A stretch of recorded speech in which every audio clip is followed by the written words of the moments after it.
I knew him. The world knew Kimbo Slice. I knew Kevin Ferguson. You know, I felt really comfortable taking that fight because I knew I was going to win. Here I am, my potassium level, I'm feeling great. I'm talking cash trash in the locker room. Right. Hey, after a couple bottles of Zephyr Hill, I'm like this now. But I understood the assignment, and I knew something was wrong with me. And I was telling the guys, I'm like, hey man, I feel funny. I feel funny. I never felt like that a day in my life. You know, it was like, oh, you know, it's the bright lights. They thought like, there was nerves? Yeah, no, there's like, it's the bright lights. And I'm sitting back like, how you know? You never been on this stage.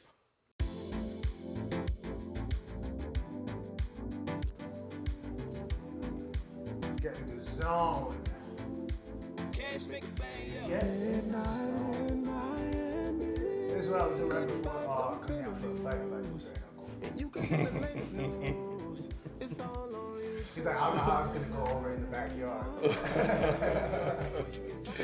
Ladies and gentlemen, how are you doing? It's your motherfucking boy, Gamero, the Pharaoh, the poor man's Robert De Niro. You know what I'm talking about? Bald version, but still beautiful. Ladies and gentlemen, we are also very excited to be here at these beautiful midnight in Miami hallowed halls. You know what I'm saying? But before we get to introducing the magnet of a powerhouse of a guest that we have today, ladies and gentlemen, what are you doing? You know what I'm saying? Go on YouTube, hit that subscribe button. You know what I'm saying? If you're on Spotify, hit that follow. Go on Instagram, all that good stuff. Spotify, Deezer, blah, blah, blah, yada, yada, all that good stuff. But more than anything, YouTube. You know what I'm saying? That's why we got 72 damn cameras in here so you can see everybody's beautiful faces.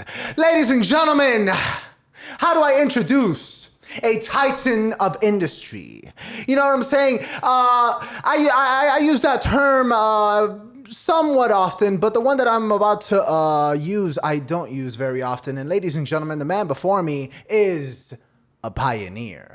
You know what I'm saying? Ladies and gentlemen, the man before me created really an industry for himself from the get-go. Ladies and gentlemen, the man before me has put in work day in and day out. You know what I'm saying? When it comes to the fighting community as a whole. Ladies and gentlemen, it is my absolute honor to be able to introduce, for the first time ever in Midnight in Miami, we have Dada 5000!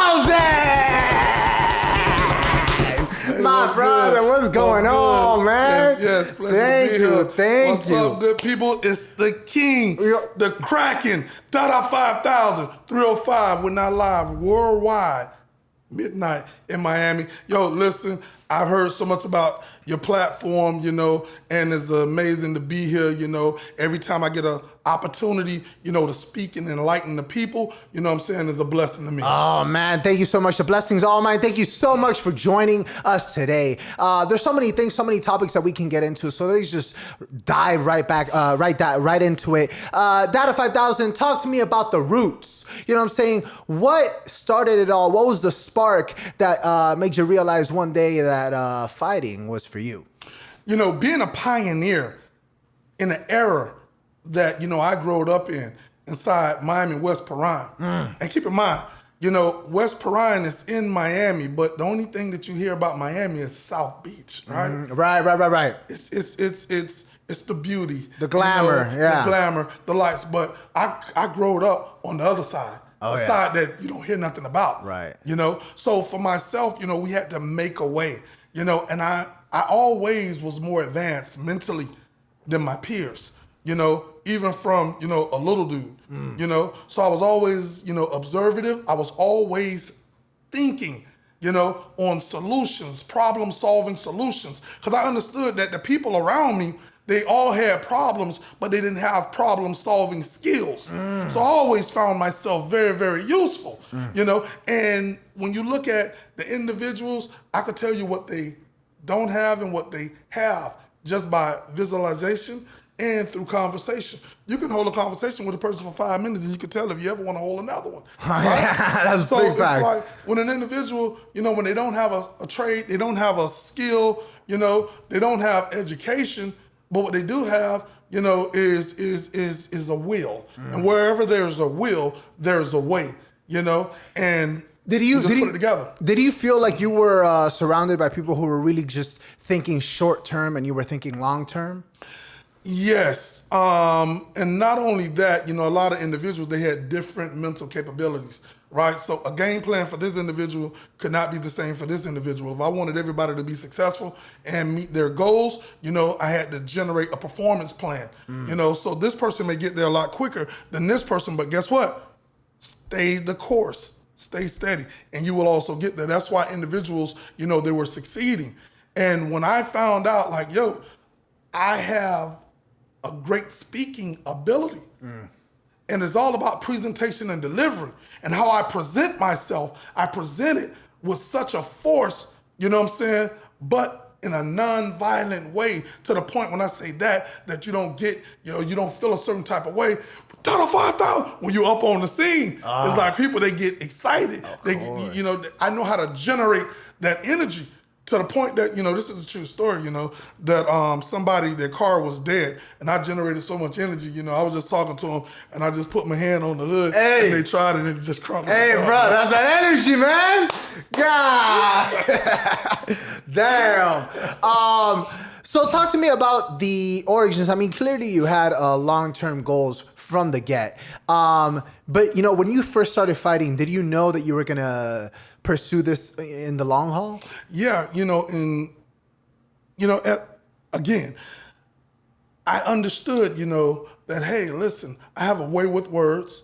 I was always stronger than the average person, so even though we all got in the game late, I knew that I was benching 500-600 pounds, and if I could hit you, I'm gonna hurt you, and I just had to be smart enough, to create a game plan and to stick to it. And to, it's all about strategy, but you also have to have a point of execution. So it's like with myself, I was like, man, I'm in the yard, I'm lifting all of this weight, but I'm not playing no ball, I'm not doing this, I'm not doing that. And lo and behold, opportunity started, with my guy, Kimbo, and I seen that, hey, listen, he's on to something there. And again, because I'm a creative thinker, I understood that, okay, this could be a lot bigger, a lot more than what it is. So for myself, I just created that outlet, and lo and behold, once it caught fire, it just really, caught fire. And I gotta say that when you look at, fighting, bare knuckle fighting, right? It was around way before organized boxing, organized MMA. Before the gloves were on, they were off. This stuff was around back in the Roman Colosseum days, when the gladiators used to duke it out, sometimes to the death. Oh, yeah. For the enjoyment of the noble citizens and the kings and queens, So for me, I didn't invent nothing. It's just like me taking this cup, right? You have such a decorated table. Me taking this cup and altering the appearance of it. Right. So I'm going to make it pop. That's what I did.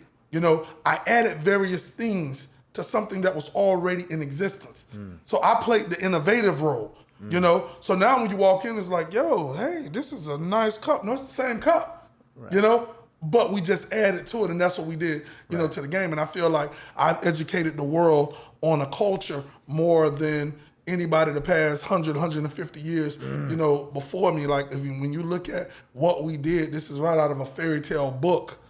And I'm sure we'll get more deeper, into that. But it's like I'm sitting here and I'm looking at how everything is going. So now it's like I'm more hands-on, to the point that, BYB Extreme, we are the next phase of evolution. And it came from the backyard. See, I could post clips and footage that people have never seen before because the archives go back over 14 years. So when I say, hey, listen, we really did it, I could show you clippings from 2007 that was on the front page of the Miami Herald. The man's got terabytes of data, saying, stocked up, waiting to drop. God, that's smart though, man. Holding a lot of the cards close to your chest. Exactly. So it's like, just to show these millenniums, how far we come, because a lot of them, they don't do their research. So when they see other programs out there, they assume that, this is the beginning. This is where it started. No, man, we've been around. We've, been doing bare knuckle fighting before it was popular, before it was even thought about as being a sport, Right. When you talk about being obsolete, at some point somebody said, hey, horses to be obsolete. This is way back in the days. Other individuals couldn't fathom that thought, because they couldn't see the trees before because of the forest. Some people are not, in a position. Everybody has certain strengths and weaknesses. Some people can read better than they can write. They can spell better than they can count. Some people can read, but they can't comprehend. We done been to school. Hey, what's the moral of the story that's within this paragraph? So with myself, I understood that, hey, listen, now they use, horses for sport. Amish use it for travel, even to this day. So I was like, bare knuckle fighting is gonna be the biggest sport on the planet. I was saying this back in 2007, 2008. And individuals, they couldn't see it. I stuck with it, and it wasn't all glory in the backyard. Right. It was a lot of lessons that needed to be learned, but I treated it like school. Because what a lot of other individuals don't understand is that I have a bachelor's degree. I have an associate of arts in education, and I have associates of science in business administration, and I have a bachelor's of science with a major in pre-K primary education. Hey, let them know. So it's like, for me, I know how to maneuver around inside of a room full of vultures. Because again, with the spirit of discernment, I can see you for who you are. You know what I'm saying? And as a wolf in sheep's clothing. I'm 90% smarter and sharper than the average individual that I will come in contact with.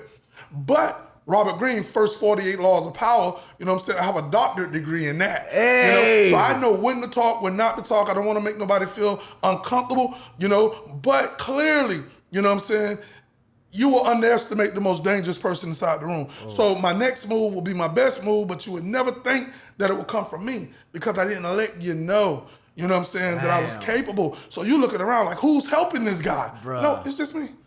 Bro, you playing chess, everybody's playing checkers, bro. For real, bro. Damn. You briefly mentioned Kimbo Slice. If you don't mind, talk to us. Let's dive into that a little bit. Talk to us about that relationship. Oh, man, he growed up in Pinecrest. I growed up in Perrine, but I could go to the edge of the road and look and see his complex. So we used to go and race in the street to see who was the fastest, to the point that, we would run holes underneath our feet and we would race in the street. That's how I knew we was tough. Oh, yeah? Like, you bleeding from the foot and you still out there running. You're leaving stains. God damn, all the way bro. back to the house. So it's like, with that, all of us was close-knitted, right. Even though he was a couple years older, he ran with a certain group, I ran with a certain group, but we all, ignited because we all was like a couple grades above. Right. So from elementary to junior high, to senior high. When I was in the 10th, he was in the 12th. And it was just like, I'm seeing everything, And even if someone was doing something and they didn't see the importance of it or the impact, I did. So I'm sitting back, and once we started really rolling, now I could really talk to you on these levels. And he knew, that I was a thinker because I was quick, I was slow to speak. But when I did speak, it made a ton of sense.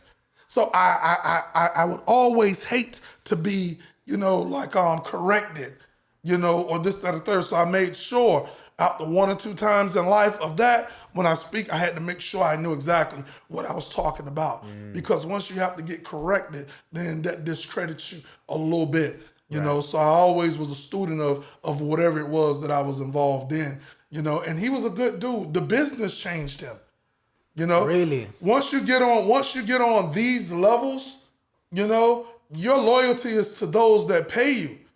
And depending on the educational structure, values, morals, support system that you come into the game with, you're subjected to a lot of things, So it's like, for me, I seen a change, but I couldn't hold it against him, Right. Because I understood, okay, you're going this way. And when you have good people around you, you know, other individuals who want to take advantage of you, they can't because you got other folks that will intercept that, you know, like it's a bad pass, you know? So we got to get rid of the other individuals that's going to prohibit us from carrying out our agenda, which you did a great job getting here. Now, if you want to go here and you're standing outside, sky's the limit, there's no ceilings, let us play more of a role, you know? So it's like, with me, I was cool. I was cool with a lot of things. But when I started seeing, you know, individuals like, hey, listen, you know, Bosch, Root, and Randy Katami, which they turned, you know what I'm saying, on me doing the build up, but I was there with them, you know? And it was like, they say, Dada, I can't wait till they start putting money into you, right? Then they can have two of them out there. Right. The difference between me and him, you know, is I'm gonna bring that same aggression, but I'm gonna come out with the game plan and I'm gonna stick to it. But when I commit, I'm gonna go. And once we engage, when we disengage, you're on the floor. You know, that's the mind frame. So did you guys kind of have the mind frame, both of you, of like, your goal was just to get Miami on the map? No. With him, it was more so of, you know, it's him and it's only him. I fought for these guys 3 times, right? They never showed none of my footage. They said, oh, Dada's delusional, he's this, he's that, you know, and then they go on the Ariel Helwani show, and I took a nasty hit in one of them fights, right? And when I got hit, you know, I stepped back, but the dude was swole up. So I stepped back, and he put me on a knee really quick, you know, but it was like a blink of an eye. And I got up and I shook it off, and I finished the guy, you know? And it's like that was the only thing, you know, that they could have chopped up and showed was me taking a hit. But the moral of the story is this: I thought you said I never fought for you. And I'm like, is anybody paying attention? Right. They say I never fought for him, but you could chop that up. And I'm like, yeah, that's me. Right. That's me. But show the rest. But what's more importantly is I thought you said that I never fought. So what do you think is the reasoning behind that? Listen, not wanting to, and it's not so, I'm a team player. You know, it's not so much as not wanting to share the spotlight, but I had a vision. I didn't go behind your backs. I told it to you. Like, yo, look, you're going here. Let's keep this going. And let's have a breeding farm of individuals in all, you know what I'm saying, from all cultures, all walks of life that feel like they got what it takes to be the next, you know, Kimbo, of their, you know, ethnic background or, you know, culture or community, you know. So now when you get to an age that you no longer want to fight, you can sit back and still make money. That's that business sense, right? You know? And a lot of people don't have business acumen. I did. So once I started fighting, I seen that they're not letting go none of my footage. And I'm talking to people, and RIP to Big Sean, you know, he said, Dada, they're not gonna let that footage go. And they're not gonna let the Chauncey footage go. You know the wooden gates? He slipped the punch and I went straight through it and I broke off, like from here, went straight through it. So I knew what I was hitting him with was the real deal. But he was on morphine. I'm in Big Sean's house and I see out the window and they put the band around his RIP Chauncey. He was on Dawg Fight, but he was 260 at that time. 5'11", 260, straight out of jail. Okay. And he had a reputation, you know, for beating 5 guys, you know, at a time. God. So when I got the call and it was like, yo, you want to take this guy? I'm like, let's do it, you know? So it's like when I seen them putting the band around his arm and they shot him with the band, right? I mean, with the needle. And they told me 15 minutes. I guess that's to let it kick in. I gave Kimbo a call. I said, hey, they just gave this dude something. He told me this is not sanctioned. This is not sanctioned. You gotta run it. Wow. Fuck it. Damn. So when he came through the yard, I went right at him. Damn. Yo, it's almost like, bro, you fought a zombie, dog. You fought a zombie, yo, listen, bro. when I tell you I was hitting, I'm benching a lot. Right. I'm hitting him with everything, including the kitchen sink. And this dude is swole up. He couldn't see me. That's why when he caught me, you know, and I took that knee, he couldn't finish me because I stood right back up. And when I stood up, I still wasn't 100%. Right. You know, but he couldn't see me to finish me. You know, and when I snapped back into it, I finished him. Then the cops came to my house the next night, you know what I'm saying, looking for me. Because I didn't know that he was on disability. Yeah. So what happened? I mean, I'm looking right at him, but they didn't know who they was talking to. You know, God. He couldn't wash his face in the morning. And that's when I knew that it was a problem. And it still is a problem. I just had to get the BYB Foundation, you know what I'm saying, like situated, you know? So now you know that's hey. Man. No, I feel you on that. I do want to ask, at what point did it kind of go from, you know, clearly you guys were boys, and then at what point you guys fought? How did it lead up to that? What changed? Talk to me a little bit about that. When I started doing the Bare Knuckle, you know, because I was Kimbo Slice, Team Kimbo. Right. In affiliation with the entourage. You know? How many times this thing's gonna not go your way before you figure out, you're like, listen, this is just not to be. So when I disassociated myself, you know, from him and the rest of the gang, you know, he was still undefeated. He was on the high horse, you know? And like I told him, the best part about a bad conversation is that you'll never have to have it again. And they was like, what are you talking about? And I said, I'm done, you know? And I got to the house and to show him, to put that period on the end, you know, I put his shirt, you know, on the back of a metal dip bar rail and I set it on fire, you know? They told me I was making the biggest mistake of my life by leaving Team Kimbo. Hey, listen, to everybody out there that's listening, you know what I'm saying? I got nominated for 2 Emmys, right? With Casa Cerrado. Shout out to Maria DePolo, Anna DePolo from Telemundo. You know, nominated for 2 Emmys. You know what I'm saying? Went big in ESPN magazine, Rolling Stones, you know, .com, ESPN E60, National Geographic's Taboo USA, Front Page Miami Herald, Sun Sentinel, Miami Times, Vice Media, Washington Post, EA Sports. You know what I'm saying? R.I.P. to Arnold Palmer. You know what I'm saying? Shout out to Lee Trevino, you know what I'm saying, and Tiger Woods. You listen, we sold 1 million video games that year, right? The first week out. You know what I'm saying? Because we pulled the page literally right from the pages of the backyard. Yeah. You know what I'm saying? And for those, you can go to Tiger Woods PGA 13. It's called Tiger Woods The Rumble on YouTube. You know what I'm saying? To see that commercial, you'll see this handsome guy, you know what I'm saying, on the end. These are facts. Yes, you know what I'm saying? Yes, Everything we throw up, you know what I'm saying, it blows up. So to me, asking them, you know what I'm saying, Netflix, Dawg Fight, Blockbuster, Dawg Fight Round 2, you know what I'm saying, coming very soon, you know what I'm saying, this year. Shout out to Billy Corbin, Raconteur. So it's like, they don't understand, you know, how diabolical, you know what I'm saying, I am. You know what I'm saying? Listen, I am culture. Yes, and I'm smart enough to know that nothing moves without me. So when you hear me say, hey, I'm the king, everybody that's doing bare knuckle anything, don't be fooled.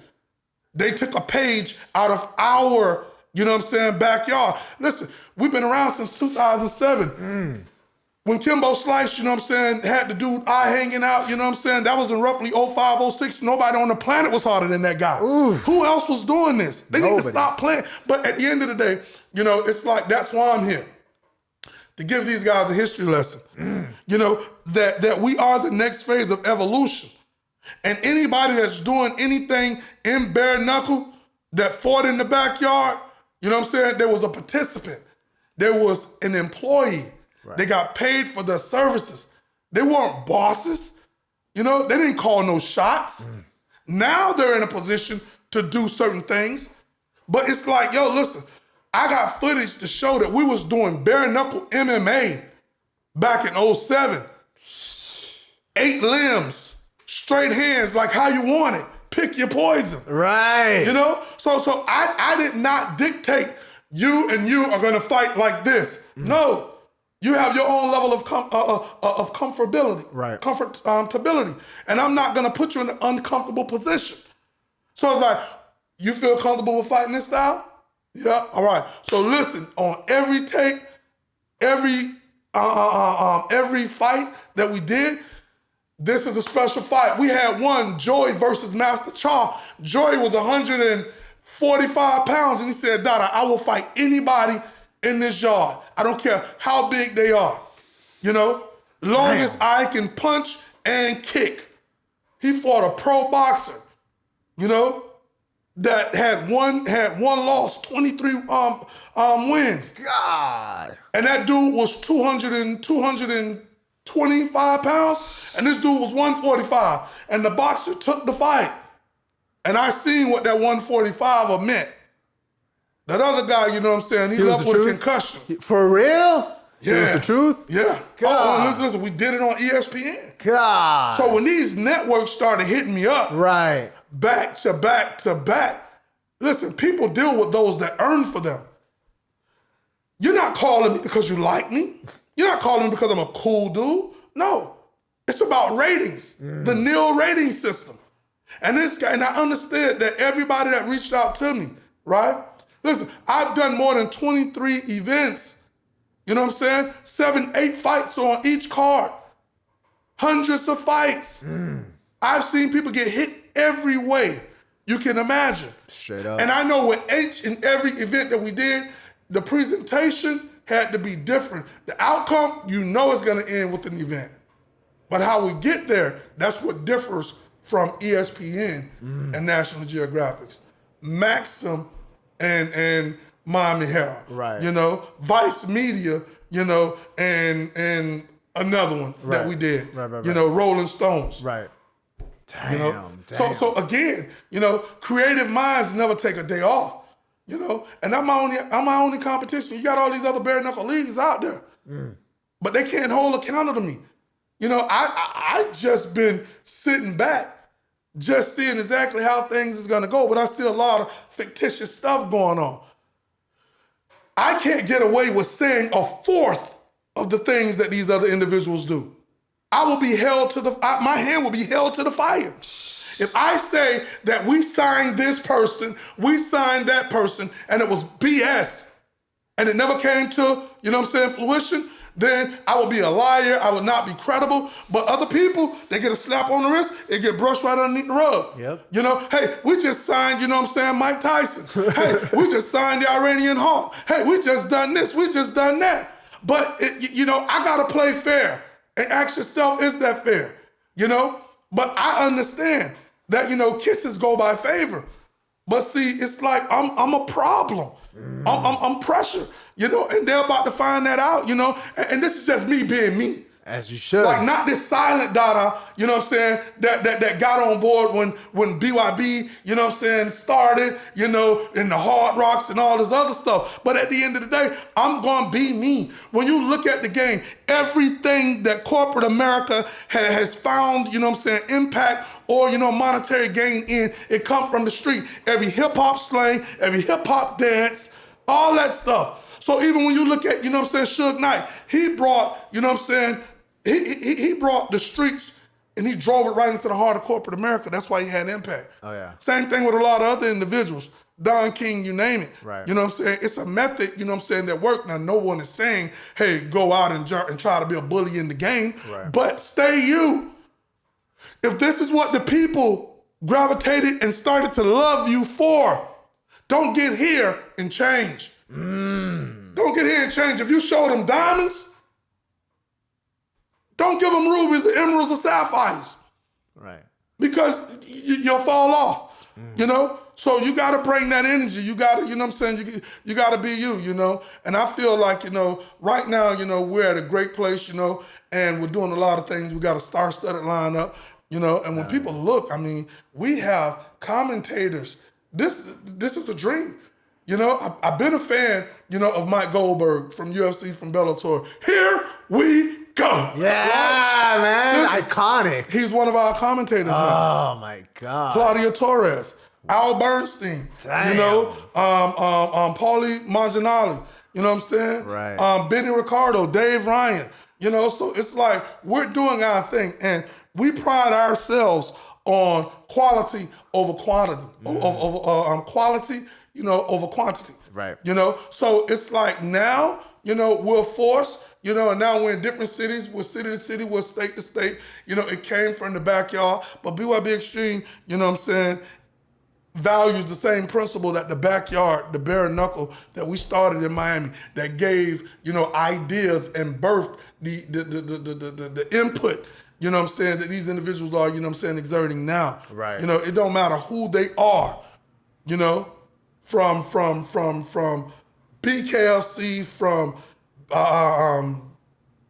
Game Bread FC, right, to your dudes that's doing it, you know, in the streets, you know, in backyards, you know, cross seas or whatever. They know who Dada 5000 is. Dude. You know what I'm saying? So I just sit back and it's an honor to see the culture growing.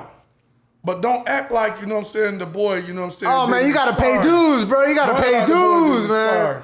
You know? Ladies and gentlemen, every single week, you know what I'm talking about? We have three. I said 3 segments, and the first one is actually mail time. You know what I'm talking about in this beautiful segment? You submit questions on our Instagram that we're gonna read out on the air for our guests. You know what I'm saying? And here we go. All right, Dada 5000. The people want to know, what's been the biggest upset that you've seen in a fight? Wow.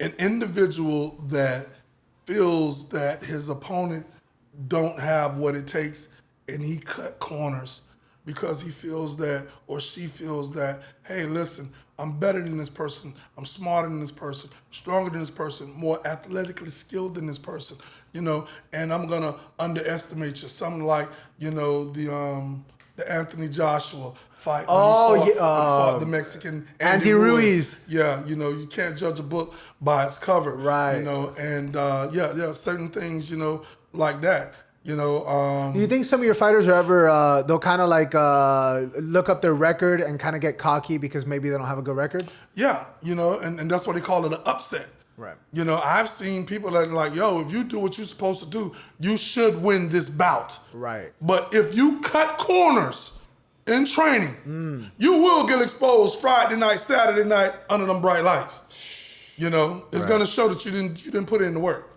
Big facts, big facts. Second question from our mail time segment. What do you think about MMA fighters going into bare knuckle?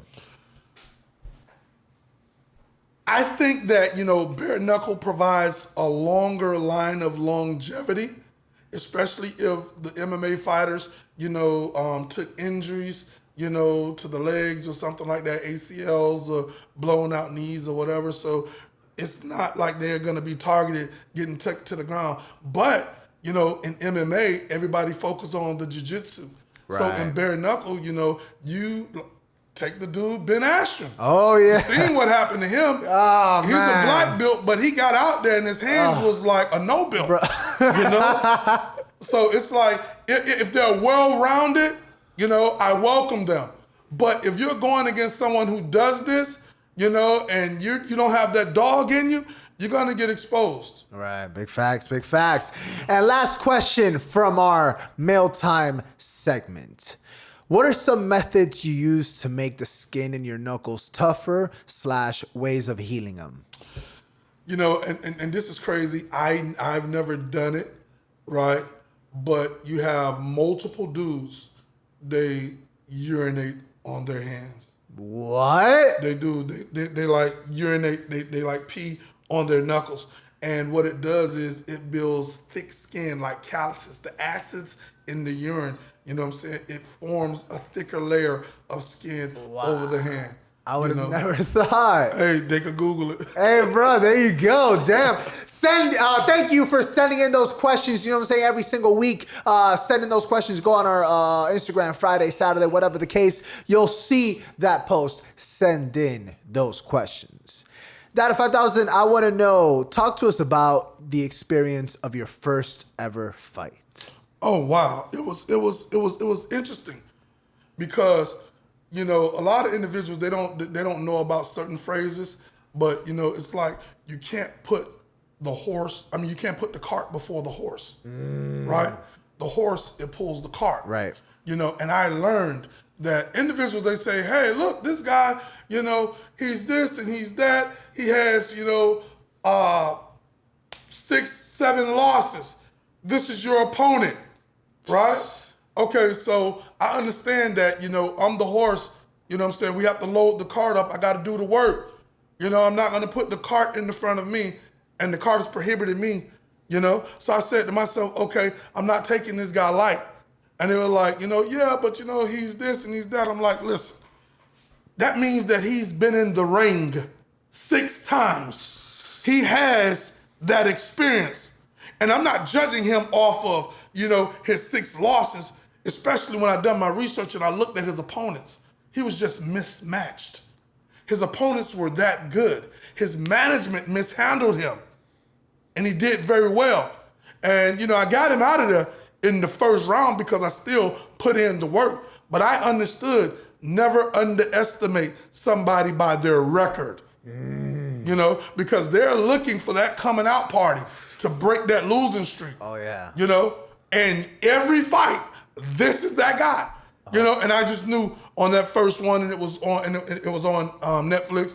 Shout out to Cedric James, who's in prison. I don't know if he got sentenced yet, but yeah, he's on some pretty serious charges. Condolences to the families, and shout out to him for being a part of something as special as Dawg Fight. Over 1.8 billion people have watched that on Netflix. God. Now we've revised it. It's supposed to come out. It ain't supposed to. It's about to get re-released with Dawg Fight Round 2.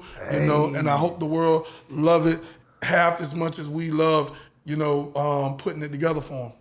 What was that experience like? It's something, Dawg Fight has, like you said, 1.8, you said with a B. With a bill. With a B, bro. Yeah. Oh, man, that makes the world of a difference too, bro. Listen, if you're on the end, then you get a sneak peek at how the business work with, analytics and stuff like that there. Right. So how they tally that up to show how many people, hear about something, and then they get the subscription, and that's the first thing that they watch. Oh, my God, or it's bro. in their top 5, and they watch it repeatedly.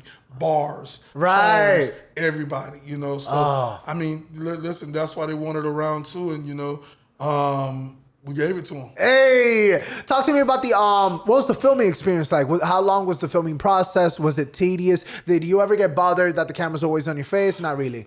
Yeah, what's interesting is this. I'm not used to wearing wires. I'm not used to wearing wires, so it's like, when you get mic'd up, you forget about that, right? And you just go to talking. I was like Robert Frost, bro. Yeah, and it's like, oh, shit. Oh, yeah. Bro, you gotta give a damn confession by accident, bro. You know what I'm saying? You can't incriminate yourself. But other than that, I mean, it was good. A learning experience. And it's real life, in this business when you're dealing with documentaries, with stuff like, live, real time, bare knuckle. Not like the other documentaries that most folks do. Again, shout out to Rack and Tour when they do stuff like, Cocaine Cowboys, stuff like that. There's a lot of research that goes into this. Oh, yeah. But what we are doing, is real time. You're filming it in real time. Right. So that's a special, thing there. Right. You don't get no do-overs. And when you get a do-over, when you heal up, right. when you get a chance, to come back. It's real, it's raw, and it's authentic. And everybody that's a part of, that the filming, team can appreciate it. That's dope, man. I wanted to ask, there's a lot of times when you talk about documentaries, some people feel like maybe they're trying to shed a certain light. Did you feel like it was neutral? Did you feel like everything about it was authentic? Or did you feel like after watching it, like, hey, they edited this so it looked like a certain type of way, but it wasn't like that? Or was it? Well, again, you have, Alfred Spellman over there at Raconteur. You have David Sipkin, and you have Billy Corbin. Those are three, that make Raconteur what it is. Yeah. And we sat down, really cool with Akon. Akon them flew in, and we went to a spot on Miami Beach, Dope. and it was a private screening, and we watched it before it came out. So we had an opportunity, to take notes and, to get it together. Like, for instance, when Chauncey got killed, right? A lot of people, if this wasn't, if an insert hadn't gotten put in there, he got killed not in the backyard. He got killed blocks away from the backyard in a verbal altercation that turned physical with his girlfriend, allegedly, and the girlfriend brother, who's now deceased as well, he shot him in the back of the head. But, Chauncey, was a fan favorite. So Miss Janice, R.I.P. to hers, a lot of R.I.P.s, she stated, in context that she would never come to the backyard again. So, people would have alluded to the thought that, hey, listen, this guy got killed in the backyard. Certain things like that, and Billy put in an insert, and we cleared that up. Because, when you're putting this stuff out there, the perceiving public will take it how you present it. Of course. And we couldn't have that. No, not at all. Have you always tried to, I guess, strive for a sense of professionalism in such a intense environment?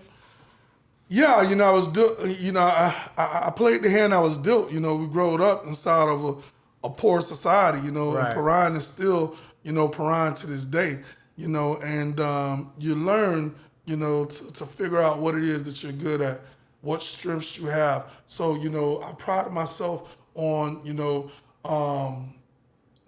neutralizing my weaknesses, and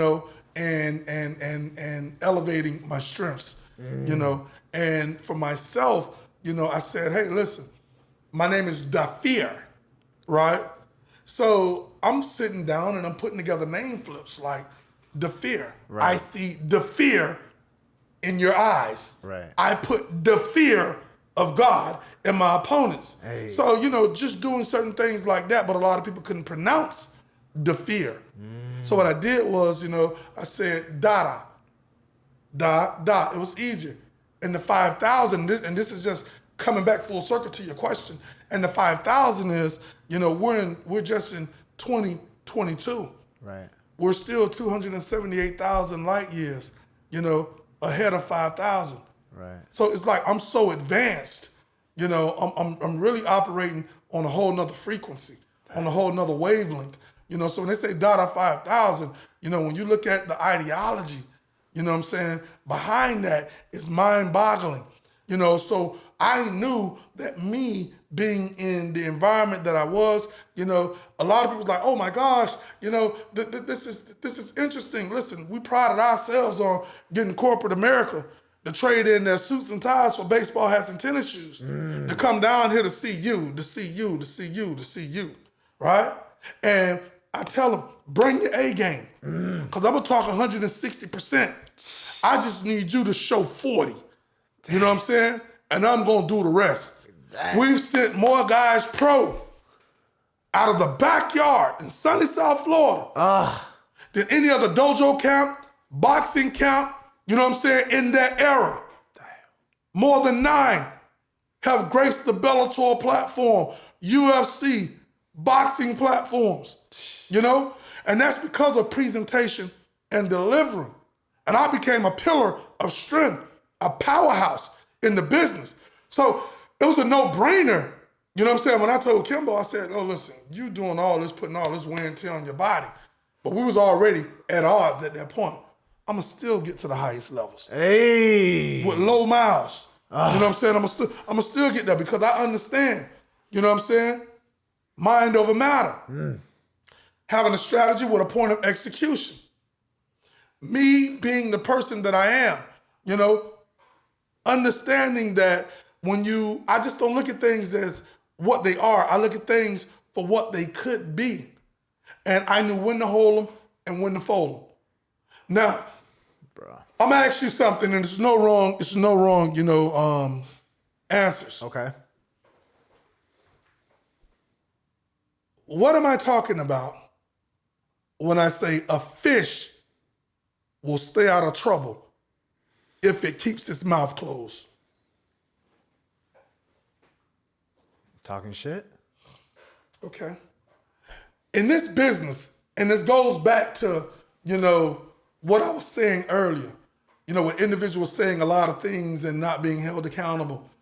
But if I say something right now on this podcast that's not true, you have 1,000 people in the comment sections, Now, it's like a lot of folks, they just come right out and they just say some fictitious stuff. Right. A lot of folks, they will give you a little bit of truth and dilute it with a whole bunch of... To get clicks, yeah. And as long as you can identify with a little bit of it, the rest could be, BS. Yeah. A fish will stay out of trouble if he keeps his mouth closed. What I mean by that is this: a fish is in water.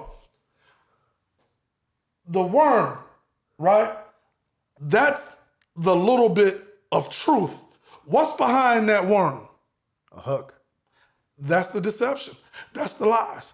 A lot of individuals, they fall for certain things because they can identify with the opening sentence, And again, I understand a lot of individuals, they say, hey, fake it till you make it. You know what I'm saying? We took the long road. Right. You know what I'm saying?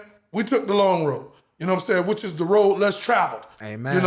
And that's why I could sit here and I could tell everybody that, nobody could say, hey, Dada, if it wasn't for me, you wouldn't be here.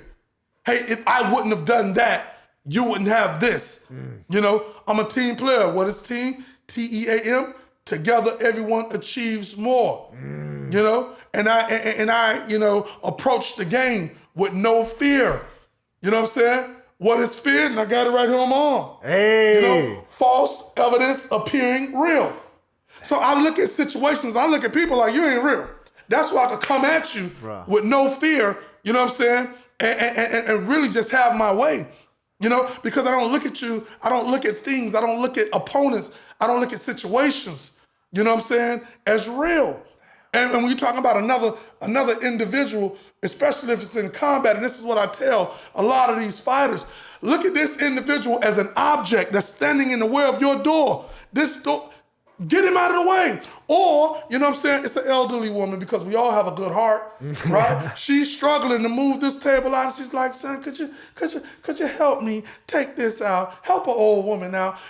I needed to get taken over by the street and put it in the garbage can. So you have to break that table to make it fit inside that bin. So when you have that mentality, that makes you dangerous. That puts you on a whole nother level. And you block everything out because you have those horse blind vision. The only thing you see is the threat. And after you eliminate the threat, then you go back to yourself. See, right now, you know what I'm saying, you're talking to you ain't even talking, Dada, fear. But in certain situations, then it's the 5,000 that's added on. So now I'm putting on that armor because I'm nothing like no one has ever seen. I'm not of this world.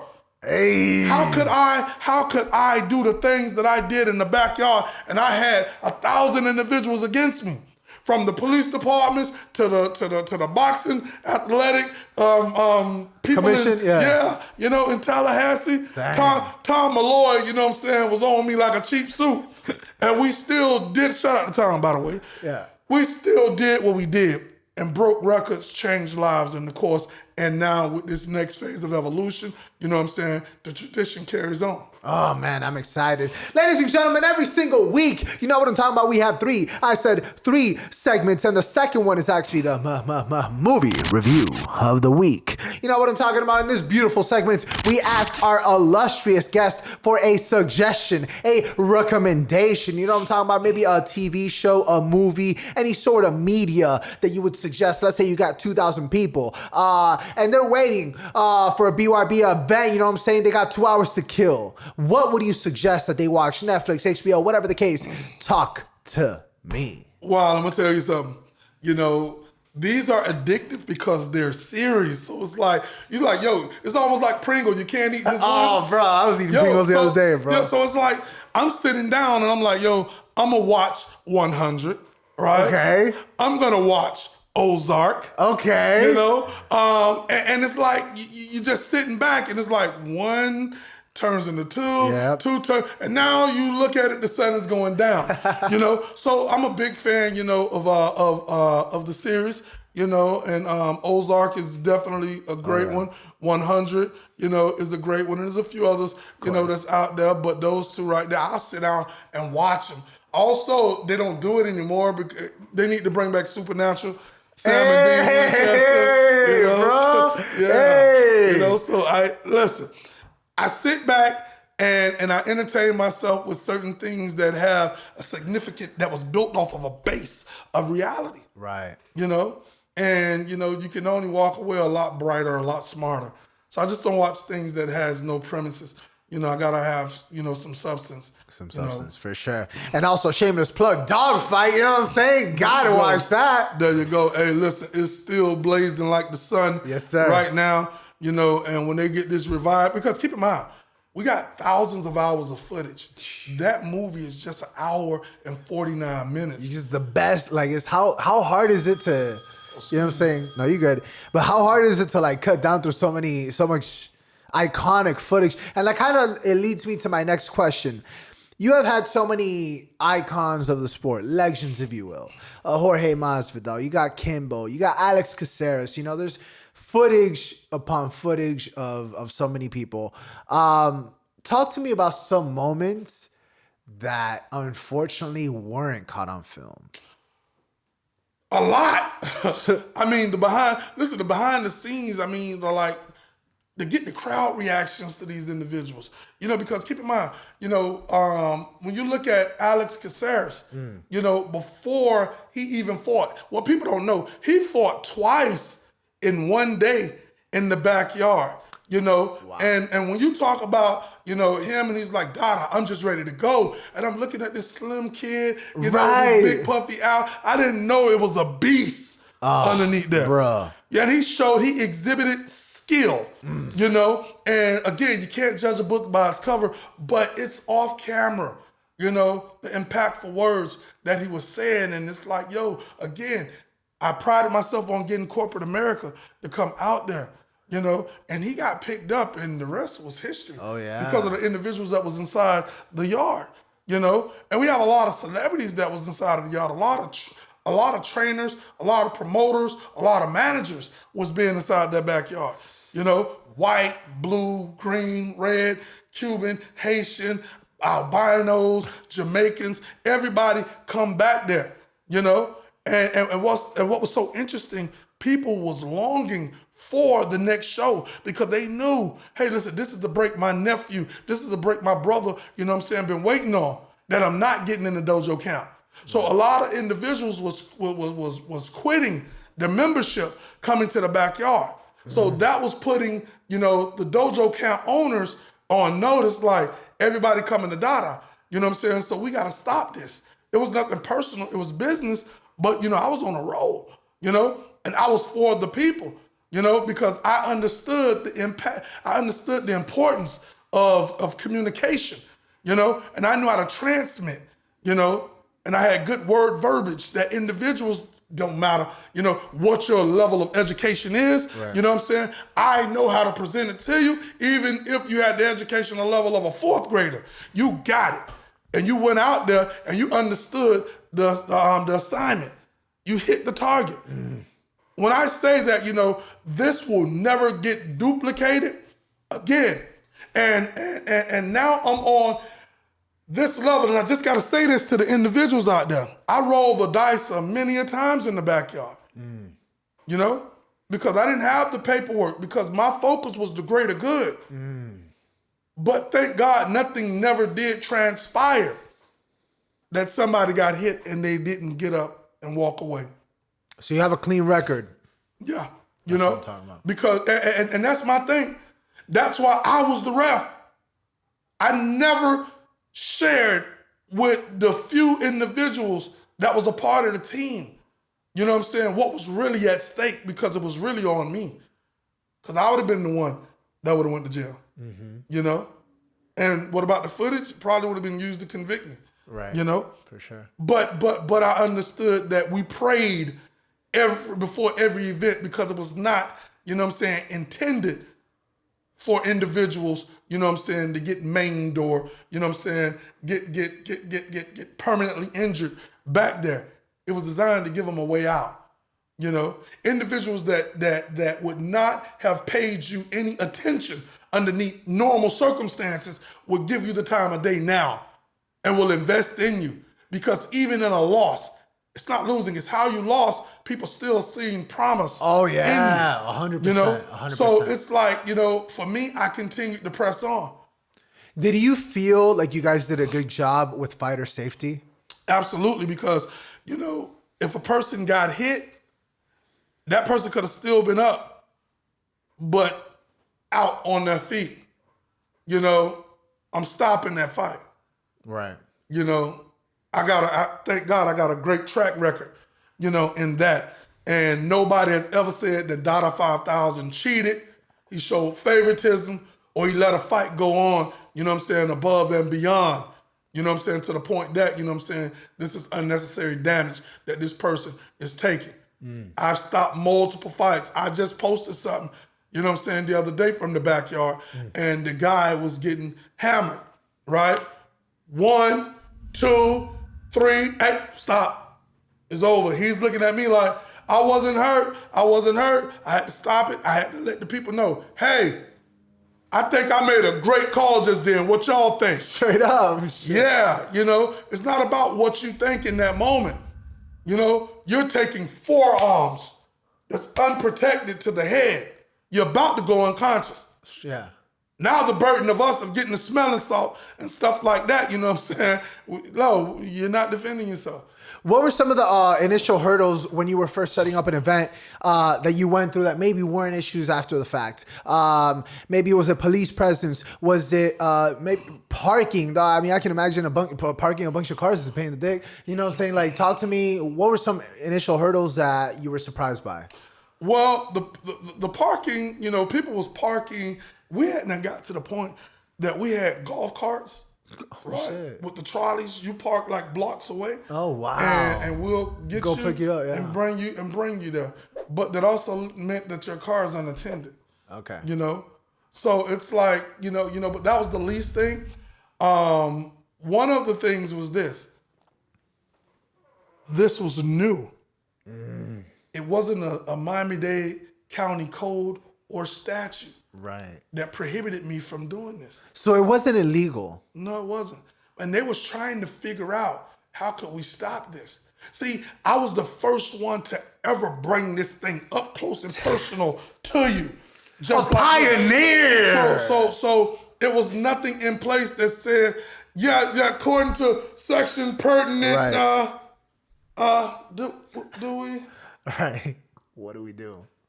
Hey, just keep the streets clear. Right. Okay, so by the time that you put something like that in place, you know, I mean, I'm a decade in. Now they put together laws, you know what I'm saying, and statutes specifically for what I was doing. This is what I'm saying, that it would not be nobody else that would come behind me and do what I do. They're gonna shut you down quick. You know, you're not zoned for this. You're not licensed to do this. You're not insured to do this. Somebody get killed, 2 people going to jail. That's the person that hit the person, and that's the person who put together this event. I'm gonna give you one better. You put on an event that brought together, you know what I'm saying, a large group of individuals. Somebody get messed up outside of the event. With this illegal event, brought this gathering of people. You're still gonna get hit with it. So see, all of these things have come about since I did what I did. So I'm assuming the only thing that would make it quote unquote illegal at the time was if you sold alcohol, I'd assume, right? Not even. No? Not even. Because you had people, we didn't allow alcohol on the premises. A couple reasons. Because we know how people get when they drink. Sure. You know? But, you know, it was, this was like a Willy Wonka factory, man. You had, playhouses for the kids. You had, somebody washing cars outside. Damn. You had, individuals selling, sausage sandwich, French fries, and a drink for $5. Fish, sauce. Oh, bro, this is the original farmer's market, bro. We had real performances. Hey. We had real performances with entertainers that was out here, So, I mean, it was like a one-stop shop. People selling fake purses, bags and stuff, Hey. And everybody looked at this as a gravitating event that brought a tense community together. Everybody looked at it like, yo, we're going to make some money. I had the fire department come by and like, yo, we know when you guys are doing this, and we never got a call. We never got a call. Why? Because I'm out banging up posters and so forth. I didn't hide it. I really marketed this. Dang, I bro. really marketed it. And the police, they just block off the perimeters.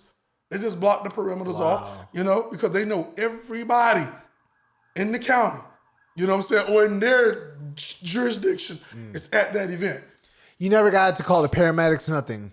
Nothing. Wow. Nothing. Damn. And that's just being fortunate, having a bird's eye view and being able to stop a fight. If a person got cut up or a person, took a hard hit, and it's like if you can't make that standing 8 count, you're out. Right. This is a gladiator sport, but we're not barbaric. And it really showed, that hey, listen, when you could bring your kids, when you could bring, your dates, Sean Assell from ESPN E60, he said that this is the biggest backyard in America. He was there. They came out. We broke records on ESPN E60. You could YouTube that. Right, of course. And it's like, you're that close to the ring. You're seeing teeth flying, blood getting all on you. It was an experience that, is still worth talking about to this day. ESPN stated that Dada 5000 is one of the top 10 most interesting people to meet in the world. That put me right up there with Gandhi. Hey!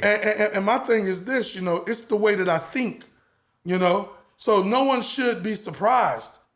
It's not a promoter out there that can out-promote me. It's not a promoter out there that have a gift of wordetry. Right. I just made that up for the peoples. That's beautiful, man. Add it in the Webster, bro. That can put things together and get the people's attention.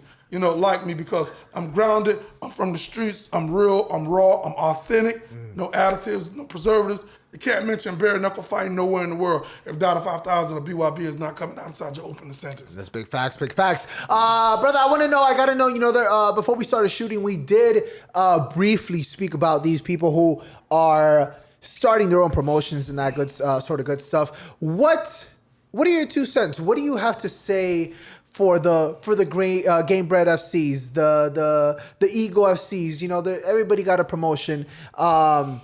What are your 2 cents on that? Well, this is it. I commend them on it, because something to fall back on. But when you're that close to me, what I'm saying, it's like, it's obvious. Competition. When you look at, my thing is Game Bread, FC, is a promotion that, George put together. But when he says he's doing bare knuckle MMA, my thing is this, bro, we was doing bare knuckle MMA in the backyard. Big facts. So yeah, you was inspired by that, but they act like Dada 5000, did not, didn't play a factor. Bro, So- you originated it, bro. So that's my thing.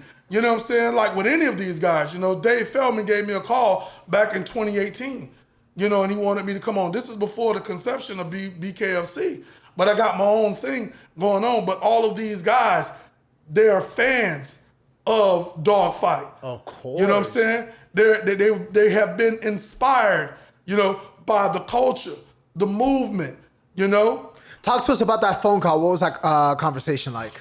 Well, he and I gotta say, he valued my ideology. Okay. On It was a respectful phone call. Yeah, that's why I never went after him. Respect. That's why I never went after him. That's why I never, came for BKFC, because he did give me that call, and this is the call in a nutshell. Hey, I'm coming to Miami, you know what I'm saying? Let's sit down, let's grab a bite, you know, this, that, a third, come on board. You know, man, I see what you're doing in the backyard. Together we'll be unstoppable, you know? And he was like, you can do this, I'm gonna do this, you know what I'm saying? And nobody on the planet will be able, you know what I'm saying, to touch us. I mean, it was good, you know, because he respected my mind and he seen what I'd done and he was gonna let me be me. You know what I'm saying? So what that would have did, you know, BKFC would be 10 times bigger than what they are now. And they're doing their thing. But it's like Dada would have gave them that era of legitimacy. Like, listen, this is like that king who's ordaining that night. Right. Like they will be legitimate. That like stamp of approval. That stamp of approval. Oh, yeah. So it's like, you know, everybody's looking for that face. Over there, they still don't have a face that carry that company on their back. They're searching for it. You know? They've gone through a lot of guys, Gabriel Gonzaga, Bigfoot I Silva. think the closest thing, big shout out to my dog, Luis Palomino, you know what I'm saying? Big shout out to Palomino, prior guest, Uli the Monster, prior guest, you know, fighters, you know, they actually had a phenomenal performance last night, so big shout out to them. But yeah, I agree. I think they're still in that search. That's why they're kind of always, you know, they're bringing in the Paige Van Zandts, they're bringing in the Mike Perrys. They're looking for that face. Exactly. And the thing to it is this, you know, not only being in a position to be able to fight, you have to be likable. You don't have to be the best. Just be the best liked.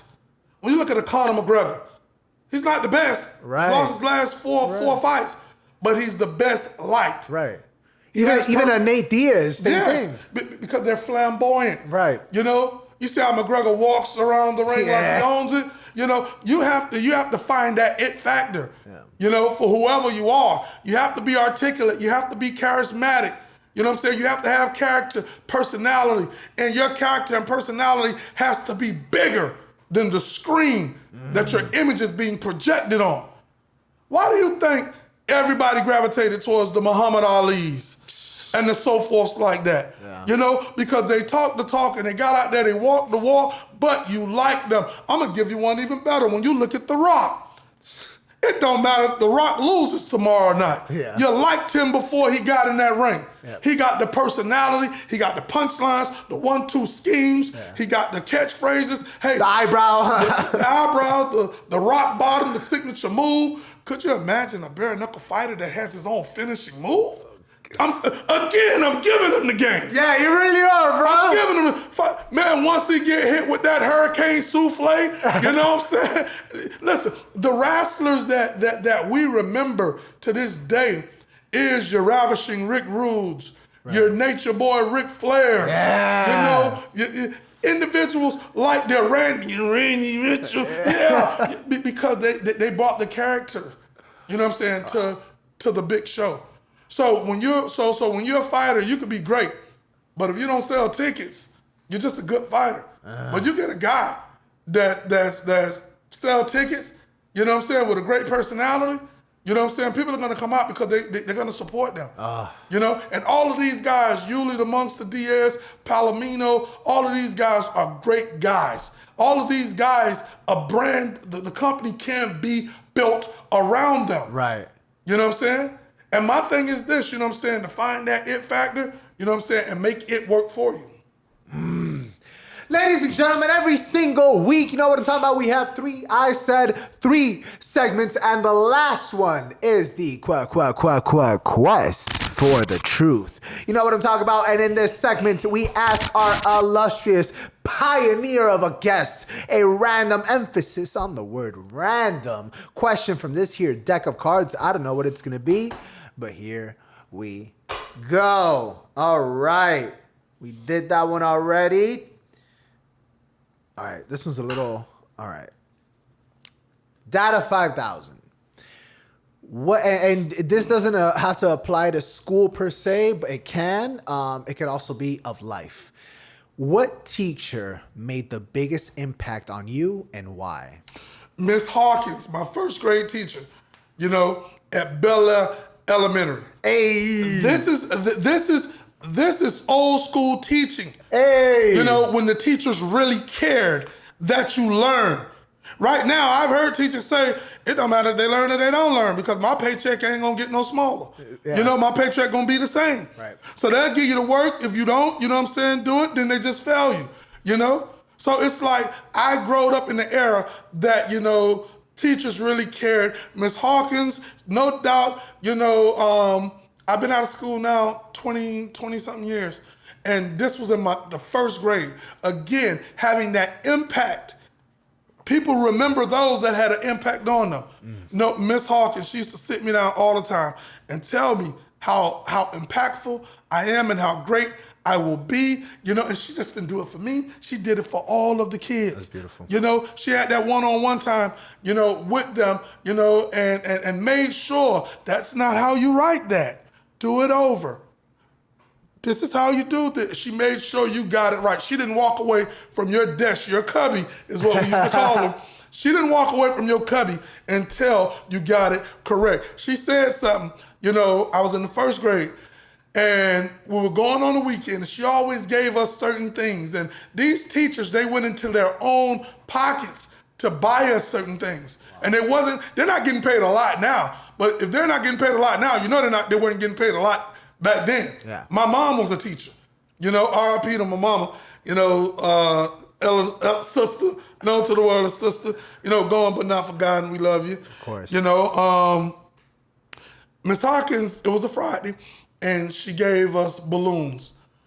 And, you know, I said, oh man, if my balloon, you know, if it go out, and she was talking to another teacher. And I said these words, and reminder, you got kids all around, she was talking to another teacher. I said, hey man, if my balloon go out inside the road, I'm gonna run out inside the road, you know, and get my balloon. She stopped what she was doing. She came at me, she was like, Dafir, you let that balloon go. We can get another balloon. We can't get another Dafir, you know? And these are the things that I remember. And she was so serious, she was like, Dafir, you let that balloon goes in the street, you let it go. We can get another balloon. We can't get another Dafir. And she gave me a hug. I never forgot that. Wow. I never forgot that. See, listen, I have strong connection with the things that have impacted my life, you know, and I have short memory on the things that brought negativity, you know, my way, you know, and this is just, you know, the beginning. You know, we've always been individuals that want to see the better outcome, not just for the person next to you, but the person that believe in, that depend on the person that's next to you, you know. And I tell people I'd rather have these fighters, these athletes in my backyard, you know what I'm saying, fighting for, you know what I'm saying, $1, opposed to waiting in your backyard to tie you up and rob your house Straight up. because they don't have no outlets. And it's when you talk like that, that's when people get it. Like, yeah, let them do what they do versus you being a victim. Of course. You know? God. Before we start wrapping up this magnificent episode, I just have a couple more questions I do want to ask. When you do, or when you have had such massive talents as the Masvidals, as the Alex Caceres, are you able to tell in that moment, hey, this kid's got it, this kid's got a gift, he's going places, or is it difficult amongst the sea of fighters? No, you know it. Listen, before Masvidal, you know, ever stepped in the backyard, boat yard, whatever, you know, you told by his skill set. You know, he knocked out Ray twice, Convo. You know, so George fought in the backyard, you know, underneath the Ferg umbrella, you know, twice, but he's been in my backyard multiple times, you know, with fighters that are fighting on the card, showing them the 1-2s, you know, and so forth like that. But just seeing him, you know, he had it, you know, and it was just about him just getting, you know, his big break. You know, he's doing what he's doing now. But if he'd actually fought in that circuit in my backyard in the front of the individuals that were there. See, he had to go through the rankings. That's why he got 50-something fights in his belt. Yeah. He could have got there a lot quicker, if he'd have fought, in that arena there. Right. But needless to say, he's doing great and he's doing his thing. But it's just something about that backyard, I mean, listen, the sea of humanity of people that be back there. Like, we had a special guest referee, that gave me some time to go inside the house, and work the books and, to keep things organized. I'm hearing the oohs. Ooh, it's like the building is shaking. Dang. Cool. Shout out to Core inside the UFC. He destroyed a top-notch guy, back there. So we have guys that came back there, and again, these people know who Dada is, and it was an individual from the UFC, that gave me a call, and he said, Dada, we want to use some of the footage for Leroy. Promotional. Yeah, for Leroy coming out. So it's not, okay. At one point, y'all the fighters could not even mention my name. Right, they don't want anything associated with it. Yeah, and it was direct. Hey, listen, this is a long way from the backyard. No rounds, no time limit. Now you're here on a major platform, UFC, where you have a 1-minute round. How is it? How's the transition? Well, thank God. Thank God for my wife. Thank God. And it's like they clearly see when those guys get those opportunities from the backyard, they're told out the gate, don't mention nothing about this on our platform. So they're not going to give me no shine and nobody else no shine. And I spoke to Bruce about it. I'm like, well, dang, Bruce, like, hey, bro, right. Alex. Right, of course. He's like, Dada, we can't mention that. Right. No, we told that out the gate. Now, do you think that's because of promoting competition, or more so B, because the UFC is trying to stray away from the image of, I guess, more intense, grotesque fighting? Well, I'm gonna say on the first one that you stated, that could be a possibility, but they got to keep one thing in mind, and that's this: before UFC became the UFC of today, they started out. Exactly. Bro, they were doing kicks to the nuts, bro. Exactly. Right. And then they didn't have no weight limit. You could be, They have sumo fighters. They have sumo fighters. The Gracie, which was 160-something, fighting Kumo or whatever his name was. Right. Who was 200 and something. Right. So they were really unorganized back in those days. So that's like the pot calling the kettle black. But what I could say is this. It's like, history repeats itself. Before the gloves were on, the gloves were off. Bare knuckle fighting is a lot safer than the glove fighting. You've had people, perish, in MMA and in boxing. I almost was one of them, So it's like, to this day, no one has, with BKFC, somebody did die, But at the end of the day, the gloves are designed to protect my fist, not your face.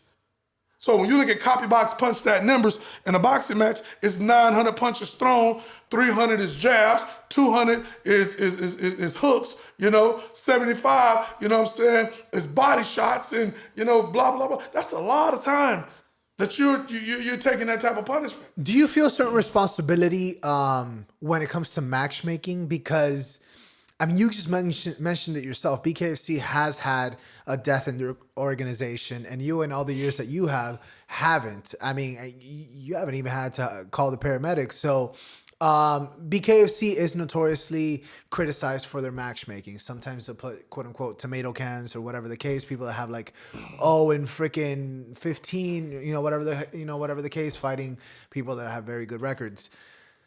What's your take on this? Were you doing all the matchmaking for Backyard? Talk to me about that. Yeah, I was the promoter. I was the matchmaker.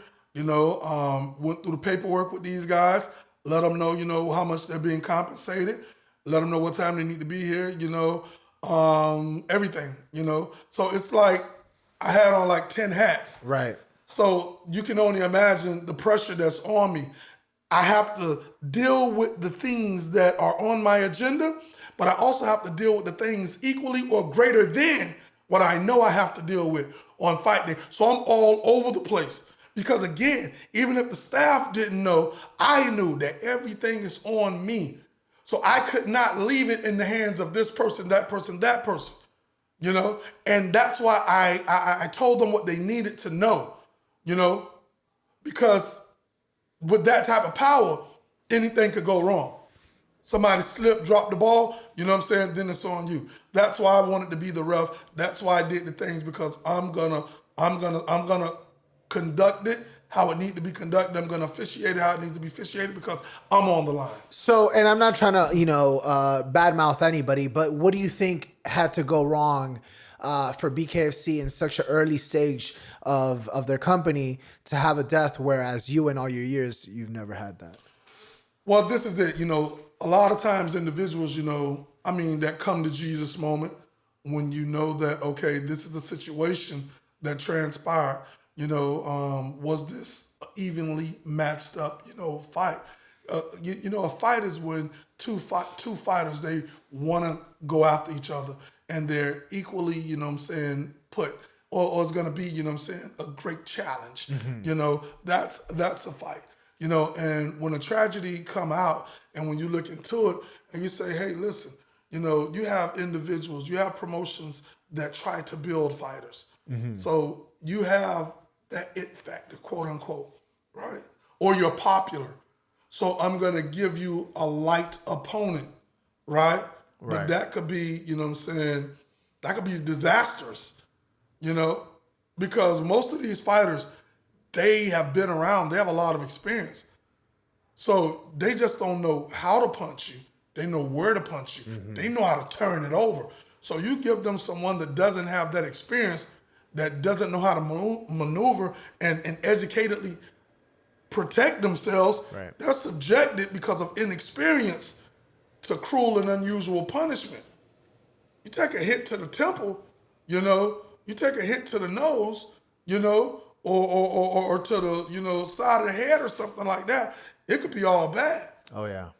And unfortunately inside most sports, that's what happened. And we have a great matchmaker, Mel the matchmaker, and he's one of the best in the business. He does a lot for Oscar De La Hoya, and Golden Boy and so forth like that. And we're just happy to have a team of knowledgeable industry insiders that understands that, hey, even our whole team, is about the best interests of the fighters.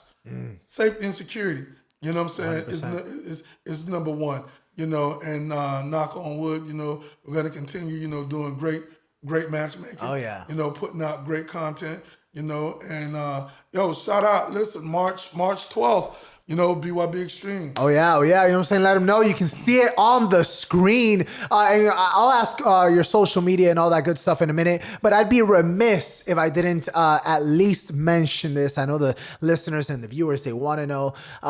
From your point of view, your perspective, talk to us about the fight with Kimbo Slice. Well, it was interesting because, I knew that it was something that was gonna happen. When he fought Ken Shamrock, I was back at the house and it hit me like, you're next. Damn. You just knew. I went to sleep and I had a dream that I had fought him. And when I woke up, I looked at my phone and there was a text from Mike Hogan from Bellator. And they offered me, you know what I'm saying, the fight. And it was like, it was deserving. I mean, I'm all over the place. Dawg Fight is blazing the scenes. Of course. We done graced the pages of every sports magazine. Like I said earlier, National Geographic, Rolling Stones, all this type of stuff. So, you can't overlook me. So during the buildup of it, I probably did more interviews than anything, but that's what sells. Of course. And, Scott Coker told me, he was like, we sold this place out. He was like, we've never had this amount of people in the press conference. At the weigh-in, man, we had about 5,000 people jammed inside that building, And it was big. And he was like, Gracie has been there before. Shamrock has been there before. Kimbo has been there before. We never had this many individuals. Again, I understood the importance of marketing and promotions because I've been doing it all my life. Of course. It's the same thing if I came back, you know what I'm saying? Right now, I know that business. I know that game. Right. So I understood that the favoritism linked towards him because, you know, he's their guy. Right. With airtime, the whole 9 yards. When you're on that stage, you know, you have to have eyes in the back of your head, you know, and I'm gonna text you something. You know, I had 4 guys go to Vegas, right, and put $6 million on me. You go back to that fight, you know, we had 4 guys go and they crashed the Vegas sports books, like betting the limit 20, 30 times, firing away. Big money on Dada, on Dada, on Dada. And they was like, whoa, what the hell is going on here? They stopped taking bets. And then they went to other sports books and the word got around. These 4 guys, they're loading up on Dada. What that does is this. That put a bullseye on your back. And a lot of people don't understand when I say a bullseye on your back, Dada wins, right? A lot of people go broke. They lose a lot of money. You know what I'm saying? Right. So people want to protect their investments. So when you look at that and also factor in that Kimbo Slice, you know, he wasn't that monster. I knew him. The world knew Kimbo Slice. I knew Kevin Ferguson. You know, I felt really comfortable taking that fight because I knew I was going to win. Here I am, my potassium level spot. I'm feeling great. I'm talking cash trash in the locker room. Right. Hey, after a couple bottles of Zephyr Hill, I'm like this now. But I understood the assignment, and I knew something was wrong with me. And I was telling the guys, I'm like, hey man, I feel funny. I feel funny. I never felt like that a day in my life. You know, it was like, oh, you know, it's the bright lights. They thought like, there was nerves? Yeah, no, there's like, it's the bright lights. And I'm sitting back like, how you know? You never been on this stage. It's the bright lights. When I walked out, I just knew it was fun. I'm in slow motion. The whole fight was in slow motion for me. I'm seeing Booker T. I'm seeing people, and you know, it's like, hey, I see you. Right. I'm like, you know, I was off. My potassium was eyes big, glossy, you know what I'm saying? But what am I supposed to do? Right. It's the fight. I can't back down. Of course not. Regardless of what was going on, I had to get out there. You know what I'm saying? So when you look at it, you know, when Deontay Wilder said what he said, you know what I'm saying? That stuff is not far-fetched because it happens. Mm-hmm. It happens in the sport, you know? Here I am, I'm telling him I'm one and done. I'm going to knock this dude out. You seen the press, the build up. Yep, I'm going to knock this dude out, blah, blah, blah. Yep. He was saying certain things like, man, I mean, how much disrespectful can you be? If that fuck nigga beat me, you know what I'm saying? Man, I'll kill myself. You know, this, that, or third. And even in the interviews, it was one interview, and the dude, he was, you know, with the he was with the sarcasm out the gate. He was like, Dada 5000, you're here now on blah, blah, blah, and we're going to get straight into it. The people want to know, how did you get here? And how he started that off, I was sitting back and I was like, well, you know, I've been here for about a week, you know, but I Ubered to the airport, you know, and blah, blah. He was like, no, got here fighting, you know, Kimbo Slice, you know. They say that Kimbo Slice, he has the more skills. I said, he does. He has better technique. I said, that's arguable. You know, he has more experience. I had to stop him. I was like, hey, listen, I see where this is going, you know, but it's you and people like you that already got me wrote off. So the only thing I could do, this is gonna be a short interview, by the way, but what I am gonna do, you know what I'm saying, is let you know this is probably gonna be a short interview. And he kept asking me certain things, and you know, I was just like, yep, that's possible. Yo, hey, now I see why they pay you guys the big bucks. You're very good at what you do. You know? Right, And I right. took the setup off, and it's like, no, I understand what's going on here. But, you know, you have the picture, you have the big picture.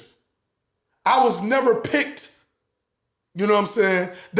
And these are facts. They didn't pick me because they felt that I could beat Kimbo. I was picked because I was supposed to go there and lose. I was supposed to be an easy fight for him. And it was a good way for him to come out, knock me out, kill the backyard, kill the buzz, kill everything, and get rid of Dada. So we're gonna kill two birds with one stone. You see what I'm saying? But they failed to factor in that I am as tough as I am, and I'm as smart as I am. And with my potassium spiked, and I was dying. Medically, I was going into cardiac arrest. You know what I'm saying? Even before the bell of the first round. Every time I went to the ground, you know what I'm saying? He took me there, but I told him, I said, man, we're gonna do this. I say, I don't have no good ground game, and he don't have none, so well, we don't gotta worry about going there. You know, somebody gonna get knocked out. Right. You know, and he took me there, you know? And my thing is this. My body started shutting down in levels. I went into severe dehydration because of the amount of potassium. Then I went into renal failure, that's kidney failure, right? And then that put me into rhabdomyolysis, which that is, you know, when the protein and the muscles start breaking down and your kidneys is a filter. If you notice in the second round, you know, I was messed up, man. And I was there for punching practice at that time. They had to push me up off the stool, and he still couldn't get rid of me. Jeez. There was one point inside that fight that he was down on his hands and knees, and I was on top of him, and I was hitting him like this. Fuck. And Big Dan said, Dada, if you got him in a position and you hitting him, he was toast. He was out of there. Right. You know what I'm saying? I could have won that fight on several occasions. You know what I'm saying? And it's like, once, when I went down, it wasn't because of a punch. It's because my heart stopped. God. So my body started shutting down, and my heart was the last thing to go. You see what I'm saying? If I would have been like how I am now, and my potassium level wasn't spiked like how it was, you know, I would have finished him. Did you and did you think that, did you tell your corner, hey, no matter the fuck what, don't throw in the towel? Because I'm glad I didn't have that thought, that talk with them, but I'm glad they didn't. Word? I'm glad they didn't. Okay. I'm glad they didn't. And I'm gonna tell you something. I knew I was in trouble from round 2, and I said, either this guy's gonna knock me out or I'm gonna die in this ring. Good. I wasn't gonna take a knee, because you know how that would have went. Yeah. Kimbo beat him so bad he took a knee. Right. You know what I'm saying? I wasn't gonna take a knee. Hey, Deontay Wilder's my boy. When he's in Miami, you know what I'm saying? We get together. I do bodyguarding work. Hey. So I understand what he mean by I'm gonna go out on my shield. I come from Piran. I couldn't go back there. If I would have got beat into submission, you know what I'm saying? Or to the public eye, you know, I couldn't go back home. I couldn't talk no more gangster shit. I couldn't do nothing. Right. You see what I'm saying? So I was willing to die in that ring. I wasn't giving up. And that's what a lot of people don't understand. That when you're up against a person, you know what I'm saying? You talk that talk, but if you ain't really on that, don't go there with a person, because they're gonna go further than the porch. They're gonna go in the yard, on the road, up the street, down the block, you know what I'm saying, to the highway with you. You know, but I'm glad out of that whole thing that it could have been worse. Oh yeah. It could have been worse. When he took me to the ground, right, I rolled him to the left. He put his foot out on the cage, which that's what stopped me from turning him over, because I was stronger than him. If I would have rolled him to the right, too strong, I would have powered up off of him and I would have finished him. But that would have been a quick fight. What was in my system already was in my system. I'd have went to that back dressing room and I'd have had a heart attack. It'd have been the difference between life and death, because every second was precious. The paramedics having to get by. I'm not a clubber. I don't go out. I'd have went back to the hotel while everybody else is celebrating. I would have been back there, and they'd have went back the next day, and they'd have found me dead. You know? So I'm glad one thing transpired, that it happened on national TV in the front of a record sold-out audience, you know, in the front of millions tuned in around the world, that I had immediate medical attention. Yeah. That and the good God upstairs, you know what I'm saying, is the reason why I'm in. And I fought. I didn't want to die. You know what I'm saying? You were 2 weeks in the hospital, right? Yeah, longer than that, man. In Herman Memorial. You know, I left one fight and ended up going into another fight, the fight of my life. Now, I'm better all around the board. Oh yeah. You can't tell that I went through that by looking at me. You had to know the story. If I told you I had 2 heart attacks, blah, blah, blah, this, that, and the third, you know what I'm saying? You'd be like, nah, I don't believe that. Right, because you look good. Yeah, thank you. But the truth of the matter is this, you know what I'm saying? It transpired. Right. You know, so I said, to beat me, you got to kill me. In this case, to beat me, you got to cheat me. Because if I would have took steroids, right, I'd have been blasted. It's my first time meeting you, but you can imagine that. Right. Dada 5000 is scum of the earth. He had to cheat. He had to take drugs. Well, I wanna ask you, what was your reaction like when they turned the fight into a no contest? I mean, I was pleased. Did you think he was on anything or no? Yeah, I did, and I'm gonna tell you something. If I would have said what I said at the press conference, it wouldn't have been no fight. Keep in mind, I've been in the backyard. I seen, because it wasn't sanctioned. I know when guys are on something. You know what I'm saying?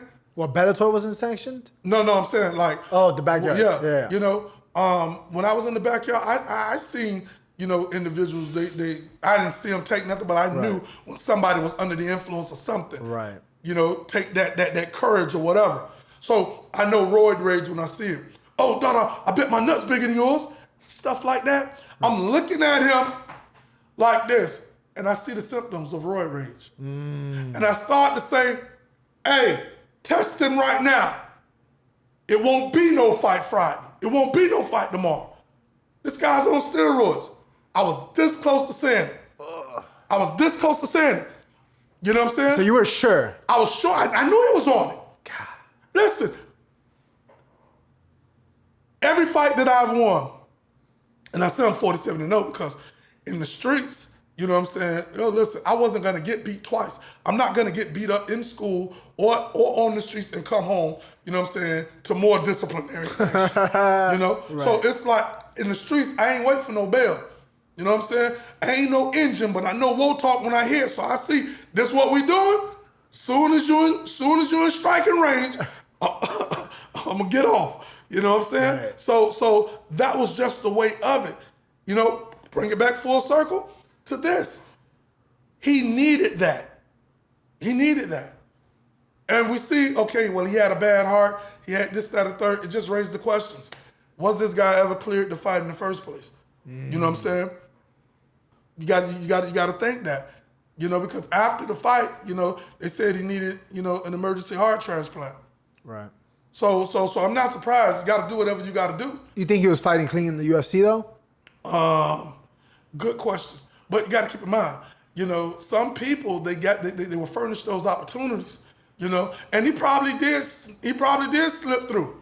You think so? Yeah, he probably did slip through. But I know for a fact that, you know, with me, for sure, he tested positive because it came out. Yeah. You know, Ken Shamrock. Some people, they couldn't perform on that. And you got a lot of them, you know, that get popped for PEDs. Oh, yeah. You know what I'm saying? I don't need to take none of that stuff because I'm naturally strong. You know, like, the tape, you ain't got nothing around here. What? He's like, all right, you're about to lift the table or something? No, phone books and stuff like that. You know? Oh, so damn. And I ripped the telephone book, well, a thick book, equivalent to but this is it. I know for a fact what I'm capable of doing, you know? And with him, I said, I just got to weather the first minute or so. He's going to gas because he gassed. Right. You know? And then it's over.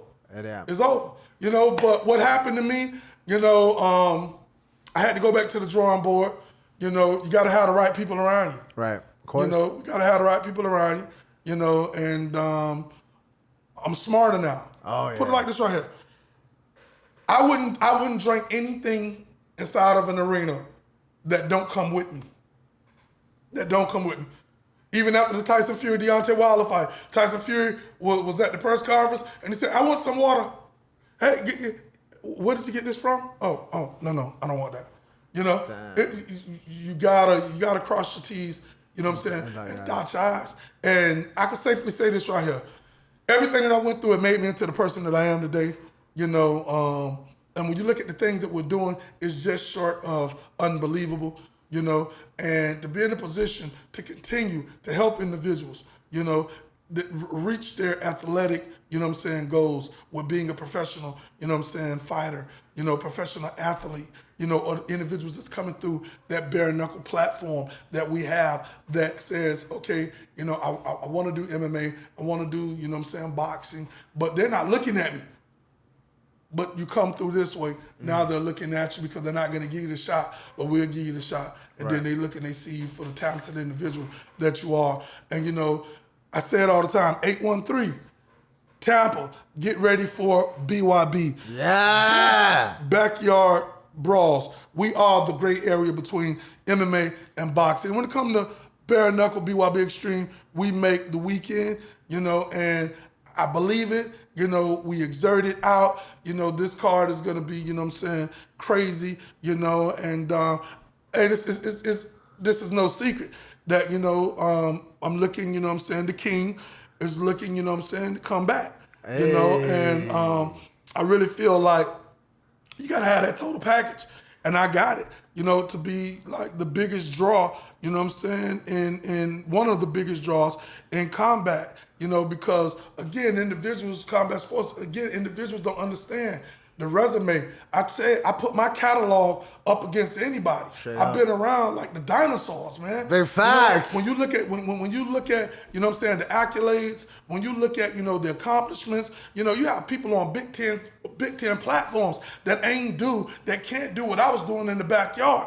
You know, so I get a lot of calls from a lot of platforms like, Dada, when is you coming back? Right. You know, because now they want to cover. Of course. They want to cover Dada return. Of you know, course. and then to mix it up with the footage. Last time you seen Dada 5000, Bellator, blah, blah, blah. This. I mean, the storyline is beautiful. And, you know, and I mean business. So, you know, I'm here for it, man. And we just want to continue raising the bar. Hey, ladies and gentlemen, get your tickets now at bybtickets.com. Please The fight is going to be on March the 12th at the Tampa State Fairgrounds. You know, this will sell out. This will be big.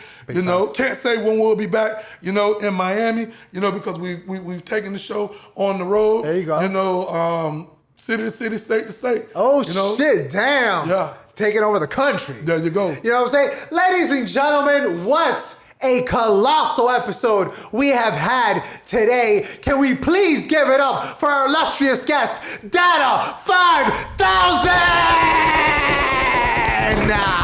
My brother, thank you so much for dropping on by. Truly, what an insightful episode. We got a chance to talk about everything and then some. Thank you so much for dropping on by. Talk to us about social media. Wow, okay, great. Listen, I want everybody, you know, to follow Dada 5000, you know, at The Real Dada 5000 on Instagram. Okay. The Real Dada 5000 on YouTube. Subscribe. You're going to have a lot of never been seen footage. Okay. Raw footage from the yard. That's going to be going there. You know, all across the board, Dada 5000. Also, BYB Extreme. You know, go to the BYB Extreme YouTube channel. Subscribe. You can also watch BYB 9, right? Watch BYB 9 live March the 12th for free. You know, on the BYB, we're giving it out for free on the BYB, you know, YouTube channel. Go to BYB Extreme, give them a follow on Instagram, Facebook, Twitter at BYB Extreme. Be a part of the culture.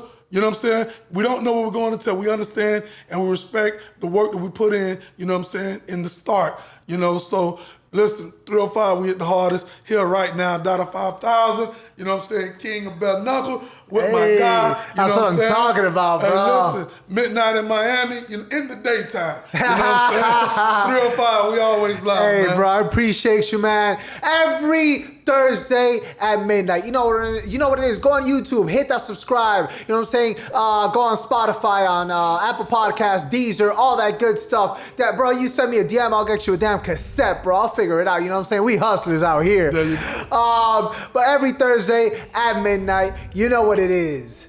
Holla. And it don't matter what the world thinks. You can say how you feel on midnight in Miami. When you can push it to the limit, it gets real with only one and ill. You're locked into midnight.